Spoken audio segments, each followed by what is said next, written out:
Corporate కంపెనీలకు ఆదాని అంబానీల కట్ట అప్పచెప్పాలని చెప్పేసి 1920లో 3 నల్ల చట్టాలను తీసుకొచ్చి అక్కడ నిరంతరంగా 13 నెలలు ఉద్యమం కొనసాగితే దాదాపు 750 మంది రైతులు చనిపోయినారు.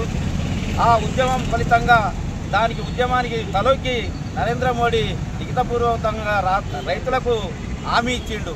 ఎందుకంటే మీరు కోరిన కోరికల్ని మేము వెంటనే అమలు చేస్తామని చెప్పేసి ఆనాడు చెప్పిన మోదీ నేడు అక్కడ దల్లేవాలా కానీ మరో ఉద్యమం మరోసారి ఈ రైతాంగ ఉద్యమము నడుస్తున్న తరుణంలో దల్లేవాలా నిరాహార దీక్ష చేస్తున్నాడు. ఈ న్యాయమైన డిమాండ్లను చర్చల కోసం పిలిచి దల్లేవాలను మరో రైతు నాయకుడిని అరెస్ట్ చేసి జైల్లోకి పెట్టిరు.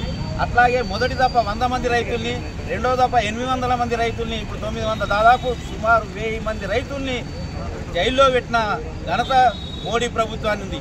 మరి అక్కడ మిమ్మల్ని ఏమి రైతులు గొంతెమ్మ కోరికలు కోరతలేరు, మిమ్మల్ని పింఛన్లు కానీ ఇతరత్ర ఏమీ అడుగుతలేరు.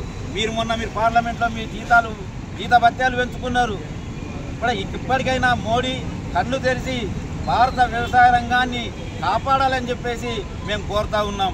మీరు ఎంఎస్పీ మద్దతు ధర ఆనాడు చెప్పిండ్రు ఇస్తామని చెప్పేసి ఈనాడు ఎందుకు వెనక్కి పోతున్నావు? కార్పొరేట్ శక్తులకు ఎందుకు నువ్వు తలొక్కుతున్నావు? కాబట్టి నీవు ఇలా అనేక రకరకాల హామీలతోని కార్పొరేట్ శక్తులకు దేశాన్ని మొత్తం ఒక రకంగా చెప్పాలంటే భారతదేశాన్ని మొత్తం తాకట్టు పెట్టిన ఘనత నీకే దక్కుతుందని చెప్పేసి ఎస్కేఎన్ తరఫున మేము హెచ్చరిస్తూ ఉన్నాం. నీ విధానాలు ఇలాగే కొనసాగితే రాబోయే ఎన్నికల్లో నీకు బుద్ధి చెప్పక తప్పదని ఈ సందర్భంగా ఎస్కేఎన్ తరఫున నిజామాబాద్ జిల్లా నుండి మీకు హెచ్చరిస్తా వస్తున్నాం.